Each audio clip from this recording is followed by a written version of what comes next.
మనం మీటింగ్కి వచ్చామంటే, ఈ స్థలంలోనికి వచ్చినామంటే ప్రార్థన చేస్తూ కూర్చొని వాక్యం చదువుకుంటూ ప్రార్థన చేస్తూ మౌనం పాటిస్తూ ఉండవలసిన వారం. అది దైవ భయం కలిగినటువంటి వారిలో ఉంటుంది. కానీ ఇప్పుడు అలాంటి వాతావరణము కనబడట్లే.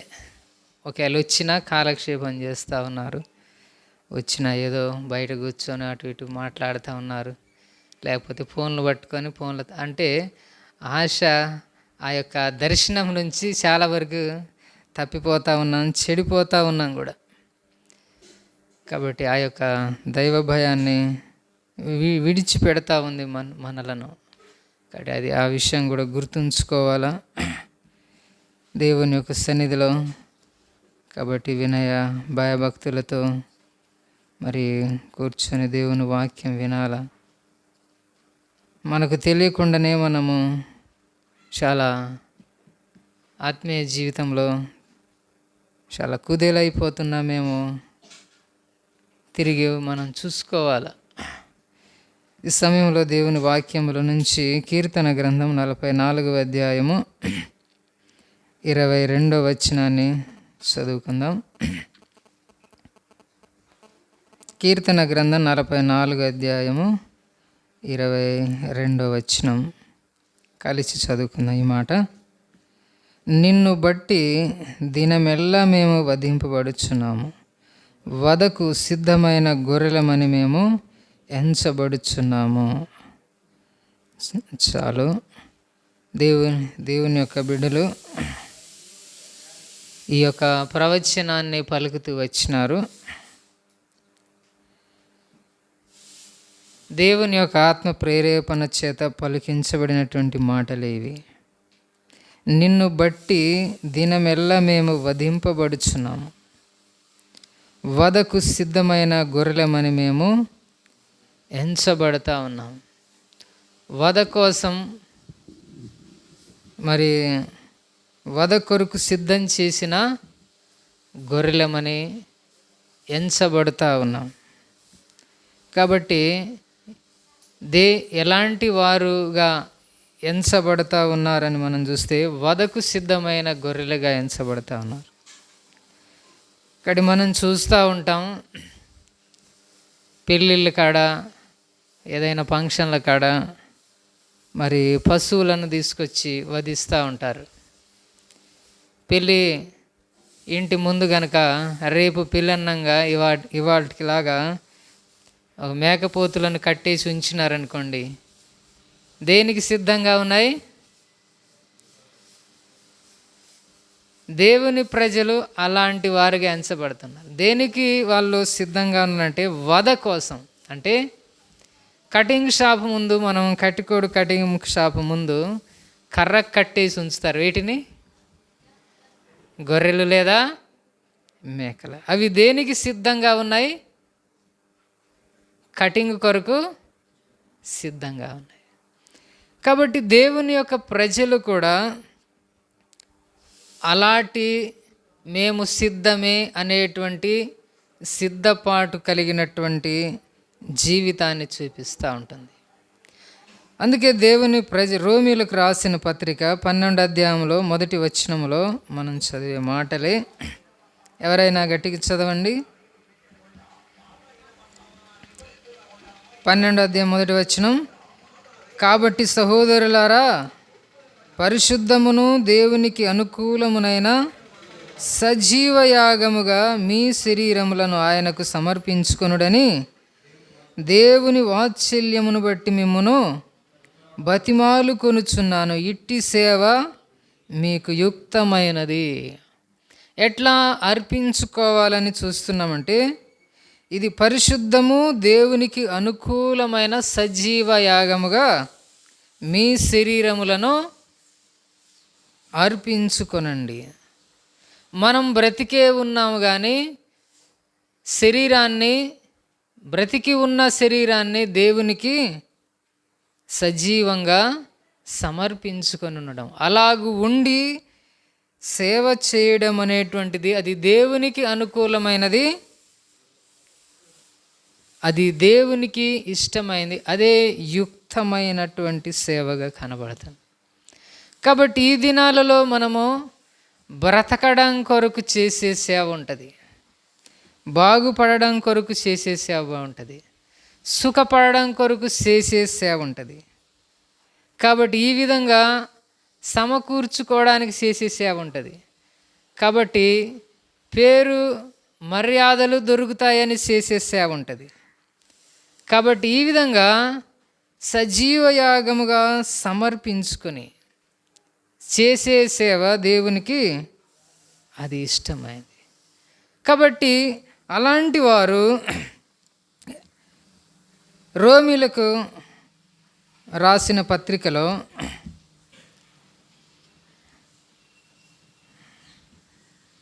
8వ అధ్యాయము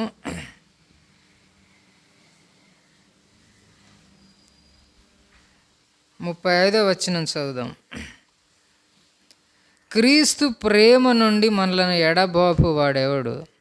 శ్రమ అయినను, బాధ అయినను, హింస అయినను, కరువైనను, వస్త్రహీనత అయినను, ఉపద్రవమైనను, ఖడ్గమైనను మనలను ఎడబాపున. ఇందును గూర్చి వ్రాయబడినదేమనగా, నిన్ను బట్టి దినమెల్లా మేము వధింపబడుచున్నాం, వధకు సిద్ధమైన గొర్రెలమని మేము ఎంచబడిన వారము అని చూస్తా ఉన్నాం. కాబట్టి ఈ యొక్క లేఖనాలను గుర్తు చేస్తా ఈ వాక్య లేఖనం చూస్తూ ఉంటున్నాం. క్రీస్తు ప్రేమ నుంచి మనలను ఎడబాపువాడు ఎవడు?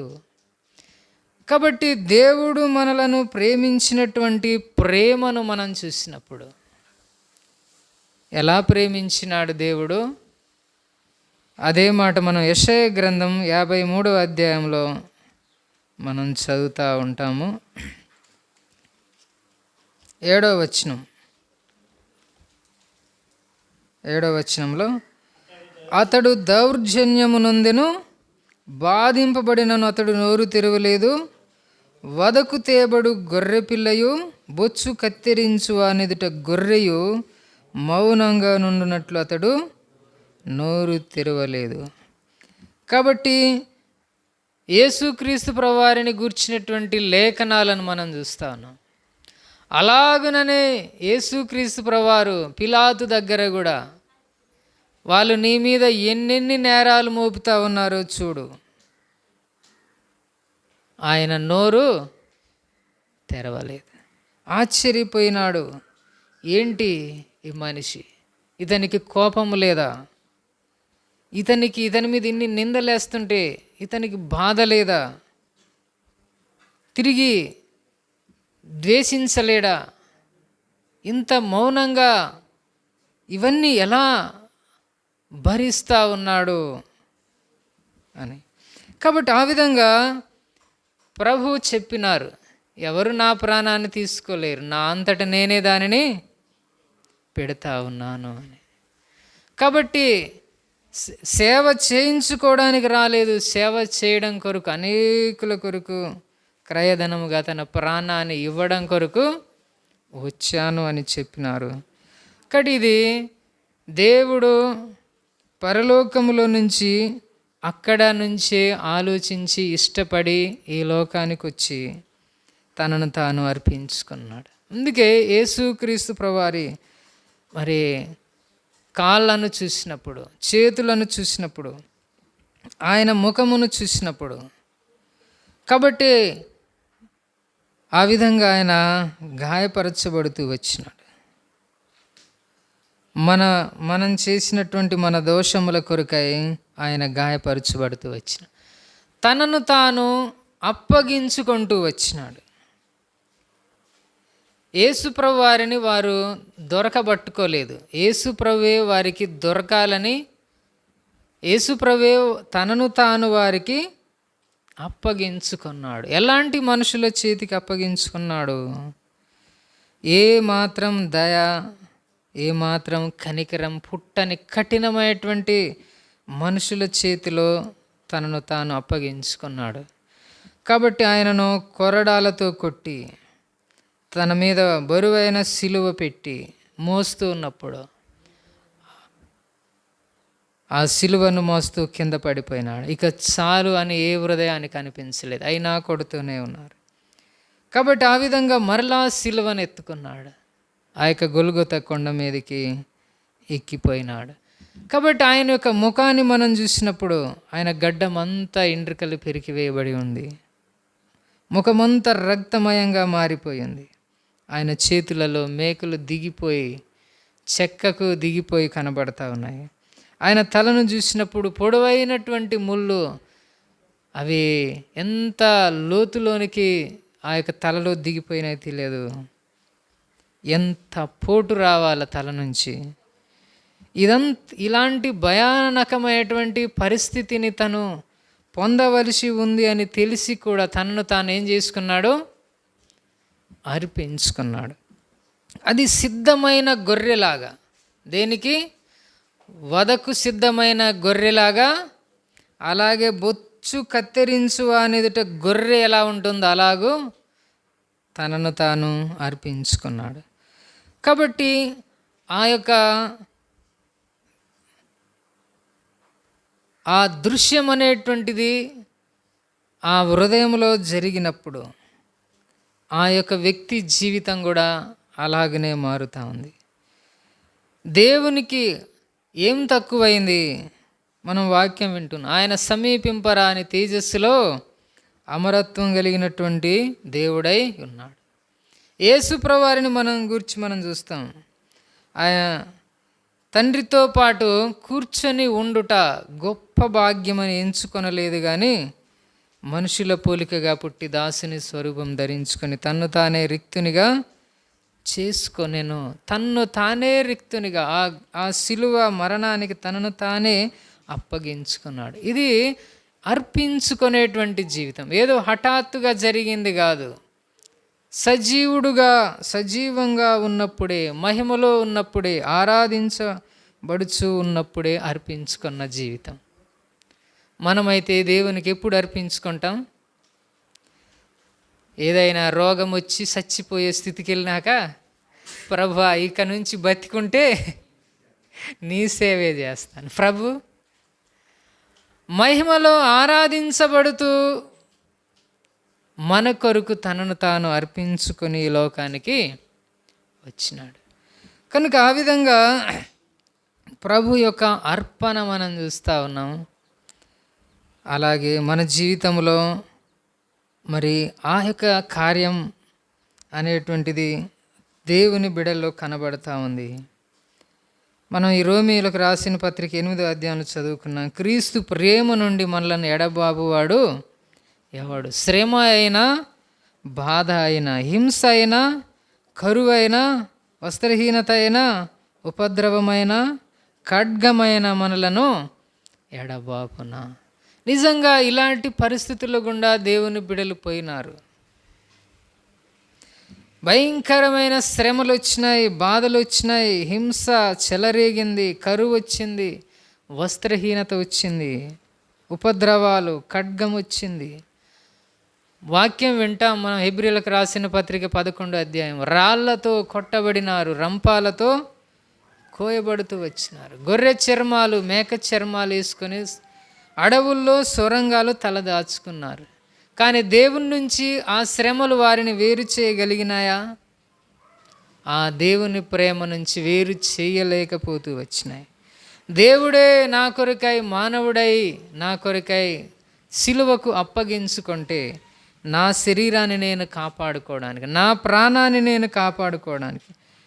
కాబట్టి నా బాగోగుల కోసం నేను దేవుని నుంచి ఎక్కడికి పారిపోవాలా? అవి ఆ శ్రమలు వారిని ఎడబాపలేకపోతూ వచ్చినాయి. ఇలాంటి వధకు సిద్ధమైనటువంటి గొర్రెను మనము ఎక్కడ చూస్తామంటే పౌలు గారి జీవితంలో చూస్తాం.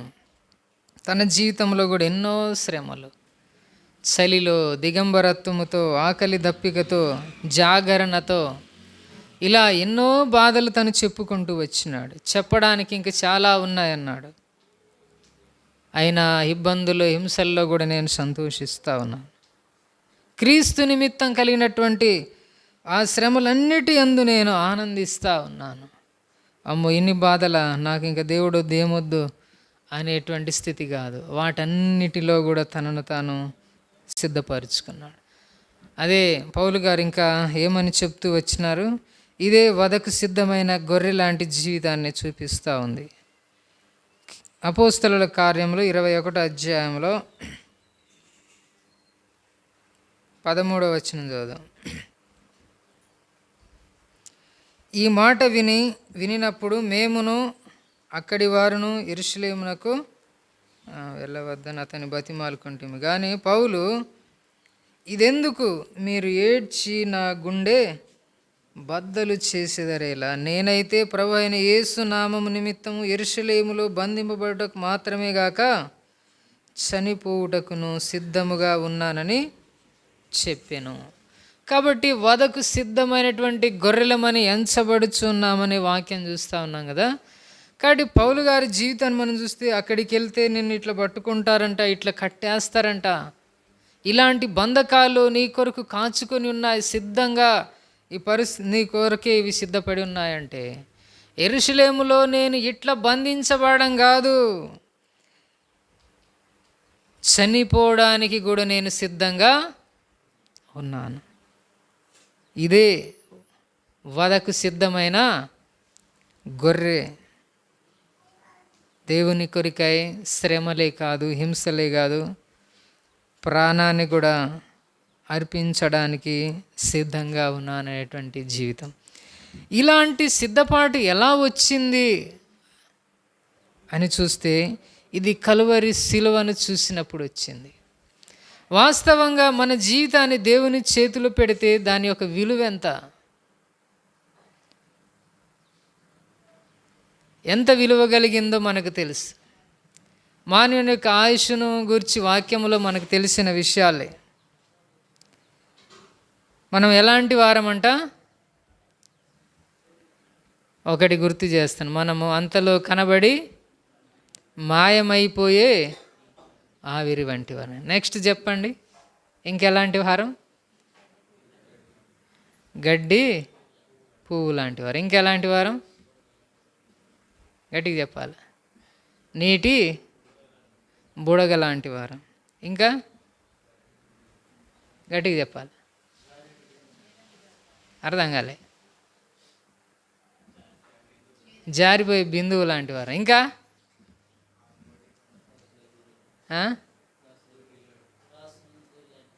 త్రాసు మీద ధూళి వంటి వారు. జనములు ఒకరు కాదు, త్రాసు మీద ధూళి. మళ్ళీ యెషయా గ్రంథములో 40వ అధ్యాయంలో అనుకుంటా ఈ మాట చూస్తాం. యెషయా గ్రంథం 40వ అధ్యాయము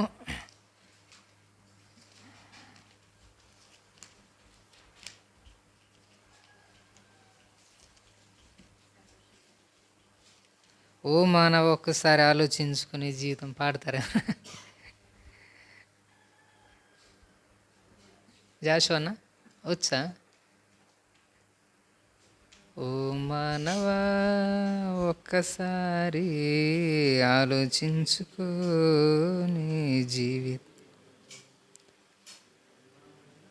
చరణం ఏమనుంది? నువ్వు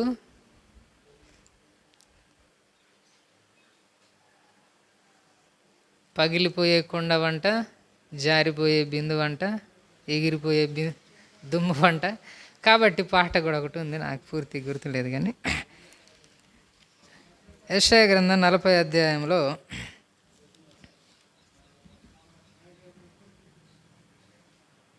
జనములు 15వ వచనంలో, జనములు చేద నుండి జారు బిందువుల వంటివి, జనులు త్రాసు మీది ధూళి వంటి వారు. నిజంగా మామూలుగా త్రాసు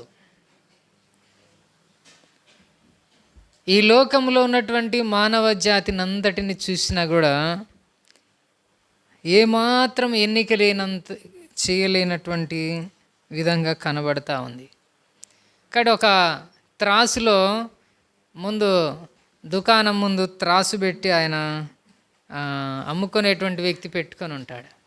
రాగానే ఏం చేస్తాడంటే ముందు త్రాసును తుడుస్తాడనమాట. డస్ట్ ఏదైనా ఉంటుంది అలా తుడిచేస్తాడు. కాబట్టి ఇంకా విలువైనటువంటివి ఏమైతే ఉన్నప్పుడు అవి ఆ యొక్క త్రాసులో తూగేగా ఉంటాయి. జనములు ఎలా ఉన్నారు? దేవుని దృష్టిలో ఆ యొక్క త్రాసు మీద ధూళి వంటి వారిగా ఉన్నారు. వాస్తవంగా ఇప్పుడు గనక ఇదిగో నీ చేతిలో నేను రూపాయి బిళ్ళ పెడుతున్నాను, దీన్ని నీ అవసరాలకి వాడుకో అని మీ చేతికి ఇస్తే ఏం చేస్తారు? ఎవరికి కావాలి రూపాయి బిళ్ళ అంటారు. మనలను దేవుని చేతిలో పెడితే ఈ దుమ్మును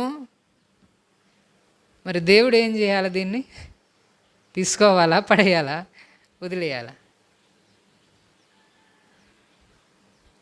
కానీ దేవుని చేతిలో మనలను మనం అర్పించుకోవడం, దేవుడు దానిని అంగీకరించడం ఎంత గొప్ప సంగతో. కాబట్టి మన జీవితం అనేటువంటిది ఎలాంటిది అని మనం చూస్తే అది ఎంతో విలువలేనటువంటిదిగా కనబడతా ఉంది. మనం అనుకుంటా ఉన్నాం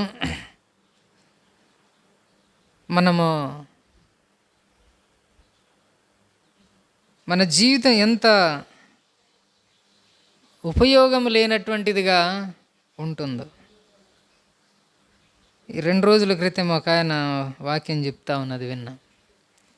చచ్చిపోయినటువంటి చేప 200 రూపాయలకి పోతుందంట. మనిషి ఇంక ఇంట్లో ఉన్న డబ్బులు కూడా ఖర్చు అవుతామంట. యోబు గ్రంథంలో 19వ అధ్యాయము, అంటే మనం ఎంత విలువలేని వారం, దేవుడు మనల్ని ఎందుకు పిలిచినాడు, ఎందుకు తన రక్తం ఇచ్చి కొనుక్కున్నాడు, ఎందుకు తన కొరకు ఏర్పాటు చేసుకున్నాడు, ఎంతగా మనల్ని మనం తగ్గించుకొని ఆయనకు అర్పించుకోవలసిన వారిగా ఉన్నామో అందుకొరకు ఈ మాటలు కూడా ధ్యానం చేసుకుని. యోబు గ్రంథం 19వ అధ్యాయము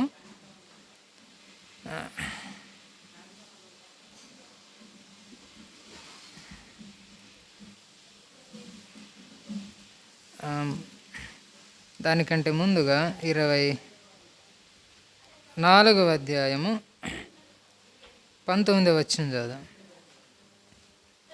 19:20 అనావృష్టి చేతను ఉష్ణము చేతను మంచుని లెగసిపోనట్లు పాతాళం పాపం చేసిన వారిని పట్టుకును, కన్న గర్భం వారిని మరుచును, పురుగు వారిని కమ్మగా తినివేయను. వారు మరి ఎన్నడూను జ్ఞాపకంలోనికి రారు, వృక్షం విరిగి పడిపోనట్లు దుర్మార్గులు పడిపోదురు. 20వ వచనాన్ని మనం చూస్తే కన్న గర్భం వారిని మరచును, పురుగు వారిని కమ్మగా తినివేయను. 21వ అధ్యాయంలో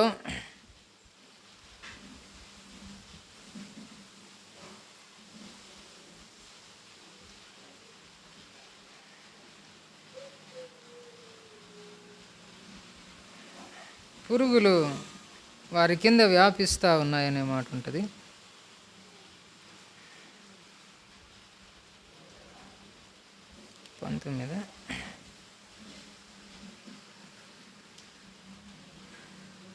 21వ అధ్యాయంలో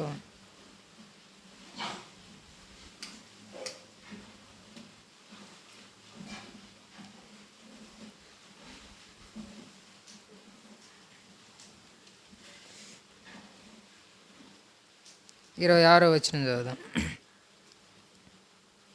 వారు సమానంగా మంటిలో పండుకొందురు, పురుగులు వారిని కప్పును. వారు సమానంగా మంటిలో పండుకొందురు, పురుగులు వారిని కప్పును. పురుగులు కమ్మగా తినివేయడం చూస్తాం, పురుగులు వారిని కప్పేయడం చూస్తూ ఉన్నాం. నేను ఒక కోళ్ళ నాటుకోళ్ళను పెంచుకునేటువంటి వారిని గురించి నేను అక్కడ దాని గురించి ఆలోచించాను, చూస్తూ ఉన్నాను. వాళ్ళు తవుడు, శనగ చెక్క వాటిని తడిపి ఒక దాంట్లో ఉంచినప్పుడు అది 2 రోజులకు 3 రోజులకు అది స్మెల్ వచ్చేసి అందులోనికి ఈగలు వచ్చేసి, ఆ తర్వాత ఈగలు గుడ్లు పెట్టి అందులో పురుగులు వచ్చేసి ఆ పురుగులు వారం రోజులకల్లా పెద్ద పెద్ద పురుగులు అయిపోయి వాటిని అంటా ఉన్నారు వాళ్ళు, ఈ మంచి పౌష్టికమైన ఆహారం ఇది, ఈ కోళ్ళు తింటే నాటుకోళ్ళు మంచి వేగంగా పెరుగుతాయి, బలిష్టంగా పెరుగుతాయి అని చెప్తాను. కాబట్టి ఈ పురుగులను కోళ్ళు తింటున్నాయి, కమ్మగా తింటున్నాయి. కోళ్ళను ఎవరు తింటా ఉన్నారు? కోళ్ళను మనం తింటా ఉన్నాం. మళ్ళీ మనల్ని ఎవరు తింటా ఉన్నారు? మళ్ళీ పురుగులు తింటా ఉన్నాయి. కొద్దిగా వినడానికి కష్టంగా ఉంటాయి కానీ మాటలు, ఇది జరగాల్సినటువంటి వాస్తవం. మనం ఏం తయారు చేసుకుంటున్నామంటే పురుగుల మేతనే బాగా తయారు చేసుకుంటున్నాం. ఇది పురుగుల మేత అని కూడా గ్రహించాలి. దీన్ని మనం మురిసిపోతా ఉన్నాం చాలాసార్లు. అదే యోబు భక్తుడు చెప్తా ఉన్నారు, యోబు గ్రంథంలో 19వ అధ్యాయము 25వ వచనం. అయితే నా విమోచకుడు సజీవుడనియు, తరువాత ఆయన భూమి మీద నిలుచుననియు నేను ఎరుగుదును. ఈలాగు నా చర్మము చీకిపోయిన తరువాత శరీరంతో నేను దేవుని చూచెదను. అంతవరకు చాలు. కాబట్టి ఈ యొక్క హృదయంలో ఇలాంటి ఆలోచన, ఇలాంటి మాటలు రావడానికి హృదయంలో నుంచి ఆ యొక్క శ్రమల గుండా యోబు గారు వెళ్ళిన తర్వాతనే ఆత్మీయ జీవితం అనేటువంటిది తనకు అర్థమవుతా ఉంది. నా విమోచకుడు సజీవుడు, తరువాత ఆయన భూమి మీద నిలుస్తాడని నాకు తెలుసు. ఇలాగు నా చర్మము చీకిపోయిన తరువాత నా శరీరంతో నేను దేవుని చూచేదను. తన శరీరం అంతా మరి ఏమైపోయిందో మనకు తెలుసు. పాట పాడతాం. నరులెల్లరూ నన్ను విడచినను, శరీరము కుళ్ళి కృషించినను. నరులెల్లరూ నన్ను విడచినను, శరీరము కుళ్ళి కృషించినను. హరించిన నా ఐశ్వర్యము విరోధి వలె నన్ను విడచినను. హరించిన నా ఐశ్వర్యము విరోధి వలె నన్ను విడచినను. యేసు చాలును, యేసు చాలును. ఏ సమయమైన ఏ స్థితికైనా నా జీవితములో యేసు చాలును. కాబట్టి ఇలాగూ శరీరం అంతా కుళ్ళి కృషించిపోయిన మనం మంచిగా ఉన్నప్పుడు మనల్ని విడిచి వెళ్ళిపోతున్నటువంటి వారు మనకు వాళ్ళు బాయ్ చెప్పొచ్చు, వెళ్ళి వస్తామని. మనం చనిపోయిన తర్వాత కూడా మనల్ని విడిచిపెట్టి నాకు గుర్తొచ్చింది, మనల్ని ఆఖరిగా విడిచిపెట్టిపోయేటోళ్ళు ఎవరుంటారు తెలుసా? ఇప్పుడు చెప్పాను కదా, ఎవరు? పురుగులు కమ్మగా తినేసి పూర్తి చేసి ఇక బాయ్ ఉండు అని చెప్పేసి వెళ్ళిపోతాయి. కాబట్టి మన శరీరం అంతా కుళ్ళి కృషించిపోతుంది, అయినా కూడా శరీరంతో దేవుని చూస్తాం. కాబట్టి మా కొరింథీయులకు రాసిన పత్రికలు మనం చూస్తాం, ప్రకృతి సంబంధమైనటువంటి శరీరం ఉన్నది కనుక ఆత్మ సంబంధమైన శరీరము కూడా ఉన్నది. ఇది క్షయమైనటువంటి శరీరముగా విత్తబడుతుంది, తరువాత అక్షయమైనటువంటి శరీరముగా మనము లేపబడతాం. కాబట్టి ఒక సమయం అనేటువంటిది రాబోతుంది. ప్రభువు చెప్పినారు కదా, పాపములో చనిపోతే అక్కడేముంది? అగ్ని ఆరదు, పురుగు చావదు. కాబట్టి అక్కడ ఆ పురుగులు భయంకరం. ఈ పురుగులు తినేసినా పర్లేదు కానీ శరీరాన్ని దేవునికి సజీవ యాగముగా మీ శరీరములను సమర్పించు. కరువైన, వస్త్రహీనతైన, కాబట్టి ఉపద్రవాలైన, హింసలైన, ఇబ్బందులైన దానికి సిద్ధమైనటువంటి జీవితము, వధకు సిద్ధమైన గొర్రెలమని ఎంచబడిన వారు. నేను చిన్నప్పుడు ఒక మిషనరీ చరిత్ర సండే స్కూల్లో వింటూ వచ్చాను. మనుషులను భక్షించే దేశానికి ఒక మిషనరీ సేవ కొరకై వెళ్తూ ఉన్నప్పుడు కొంతమంది తనని అడిగినారు, నువ్వు వెళ్తున్నటువంటి ప్రదేశం ఎలాంటిదో నీకు తెలుసా? కొత్త మనుషులు కనబడితే వాళ్ళను బాణాలేసి చంపేసి వాళ్ళు వండుకొని తింటారు. అప్పుడు ఆయన ఏం చెప్పినాడంటే, చచ్చిపోయినాక పురుగులు తినేస్తాయి కదా, యేసు ప్రభు కొరకు మనుషులు తింటే ఎంత భాగ్యం అన్నాడు. వాస్తవం కాదా ఈ మాట? పురుగులు తినేటువంటి ఈ శరీరాన్ని సజీవంగా ఉన్నప్పుడే దేవుని సేవ కొరకు, దేవుని పని కొరకు అర్పించుకుంటే ఎంత మంచిది, ఎంత ధన్యులం మనం. కాబట్టి ఆ రీతిగా మనలను మనం అర్పించుకోవాలి. ప్రకటన గ్రంథంలో కూడా ఉంటుంది, వధింపబడినటువంటి ఆత్మలు పరలోకంలో కనబడతా ఉన్నాయి. వారు నాదా సత్యస్వరూపి, ఎందాక భూనివాసులకు తీర్పు తీర్చకుండా ఉంటావు అని వాళ్ళు అడుగుతూ ఉన్నారు. వధింపబడినటువంటి వారిని చూస్తున్నాం, అంటే ప్రభుకు అర్పించుకున్నటువంటి వారు. దైవజనులు భక్త్ సింగ్ గారి విషయంలో కూడా అది చనిపోవుటకు ఇష్టపడినటువంటి గోధుమ గింజ అంట. గోధుమ గింజ చచ్చిపోవడానికి సిద్ధమైపోతే దాని నుంచి ఏమొస్తుంది? ఒక క్రొత్త మొలక వస్తుంది. మన జీవితంలో అలాంటి సిద్ధపాటు మనలో ఉన్నప్పుడు మనలో ఒక కొత్త ధనం పుట్టుకుంటూ వస్తూ ఉంటుంది. అది దేవునికి ఇష్టమైనటువంటిది. కాబట్టి అలాగూ వధకు సిద్ధమైన గొర్రెలమని ఎంచబడిన జీవితం. ఈ జీవిత యాత్రలో మనకు కరువు వచ్చిన, వస్త్రహీనత వచ్చిన, బాధలు వచ్చిన, శ్రమలు వచ్చిన, వాటినన్నిటినీ ఎదుర్కొంటూ నా ప్రభువే నా కొరకు, దేవుడే మానవుడై ఇంత చేయంగా మానవుడైన నేను ఇంకా కొంతకాలానికి పురుగులకి ఆహారం కాబోతున్నటువంటి నేను ఈ శరీరాన్ని ఆయన చేతికి అర్పించుకుంటే నేను ధన్యుడను అని చెప్పి గ్రహించి మనం ఆ రీతిగా ప్రభుకు మనను మనం అర్పించుకునేటువంటి వారిగా ఉండాలి. అలాంటి జీవితం కలిగిన వారు ఎలా అంటారు అంటే, పౌలు గారు చెప్పినారు, నా మట్టుకైతే బ్రతుకుట క్రీస్తే, చావైతే లాభం. కాబట్టి ప్రభు నామము కొరకై మన జీవితంలో నిందలు వచ్చిన, అవమానం వచ్చిన, శ్రమలు వచ్చిన, బాధలు వచ్చిన, కరువు వచ్చిన, ఏది వచ్చినా కూడా లాభం వచ్చినట్టే కానీ నష్టం వచ్చినట్టు కాదు. శ్రమ వచ్చిందనుకోండి, ఏమొచ్చినట్టు మనకు? లాభమా నష్టమా? ప్రభు విషయంలో మనకు ఏది జరిగినా లాభమే.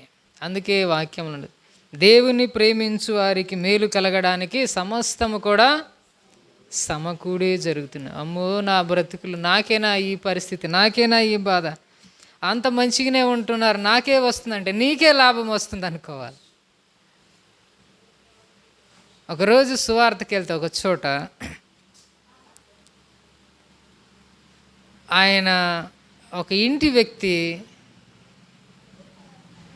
నాతో పాటున ఒక సహోదరుని గట్టిగా దబాయిస్తున్నాడు, భయంకరమైన తిట్లతో తిడుతున్నాడు. అది ఇప్పుడు ఉచ్చరింపరాదు కూడా.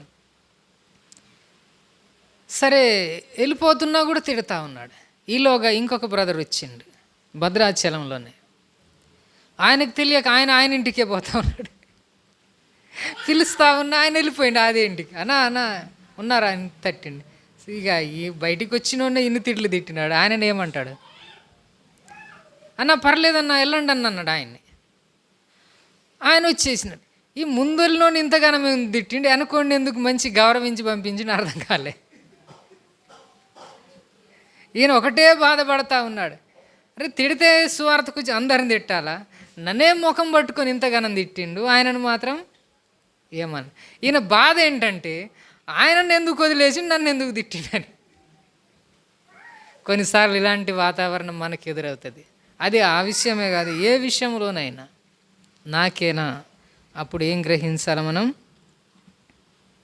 నాకే, నా కొరకు దాచబడిన ధనం ఉందేమో, అందుకోసం ఎవరికి లేని శ్రమలు నాకే వస్తున్నాయి. కాబట్టి అది అలాంటి సిద్ధపాటు, వదకు సిద్ధమైన గొర్రెలమని ఎంచబడు ఆ ఎంపికలోనికి మనము చేర్చబడాలి. కాబట్టి అలాంటి సిద్ధపాటుతో ప్రభు యొక్క పని, ప్రభు యొక్క పరిచర్యలో మనం ముందుకెళ్ళాలి. కాబట్టి ఈ సమయంలో అలాగ మనల్ని మనం సిద్ధపరచుకుందాం. కాబట్టి ఈ లోకంలో దేవునికి అర్పించుకునే జీవితం ప్రభు మన కొరకే అర్పించుకున్నాడు.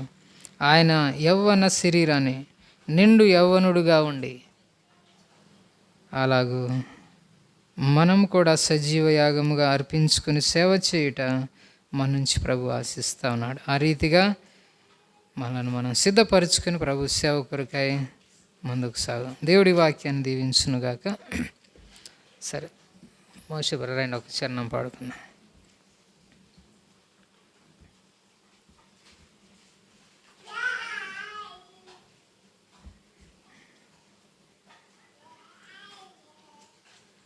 పాట సంఖ్య 134 వాడదాం.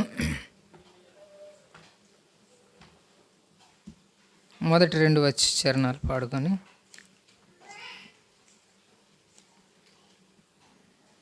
2, 3 చరణాలు పాడదాం. 134.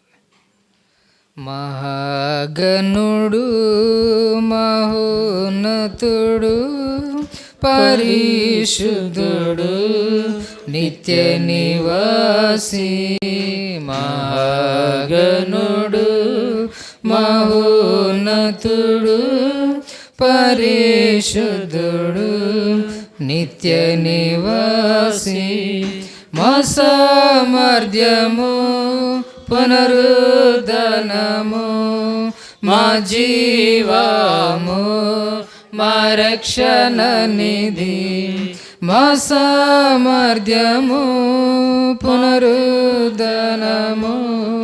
మా జీవము మా రక్షణ నిధి, మహాగణుడు మహోన్నతుడు పరిశుద్ధుడు నిత్య నివాసి, మహాగణుడు మహోన్నతుడు పరిశుద్ధుడు నిత్య నివాసి, ఉన్నత పరిశుద్ధ స్థలములలో నివసించువాడు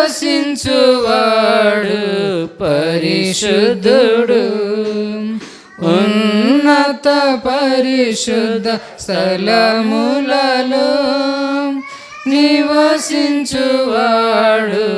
పరిశుద్ధుడు, అయినను నలిగిన వినయంపు దీన మనసులో నివసించును జీవించును, అయినను నలిగిన వినయంపు దీన మనసులో నివసించును జీవించును, మహాగణుడు మహోన్నతుడు పరిశుద్ధుడు నిత్య నివాసి, మహాగణుడు మహోన్నతుడు పరిశుద్ధుడు నిత్య నివాసి,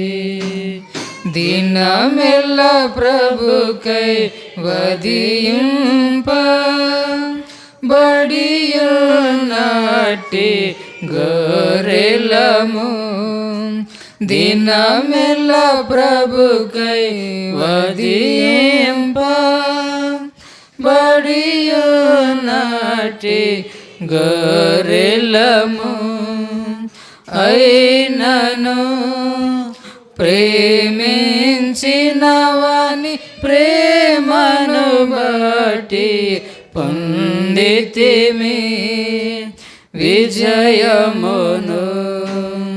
అయినను ప్రేమించిన వాని ప్రేమను బట్టి పొందితిమి విజయమును. మహాగణుడు మహోన్నతుడు పరిశుద్ధుడు నిత్య నివాసి. మహాగణుడు మహోన్నతుడు పరిశుద్ధుడు నిత్య నివాసి.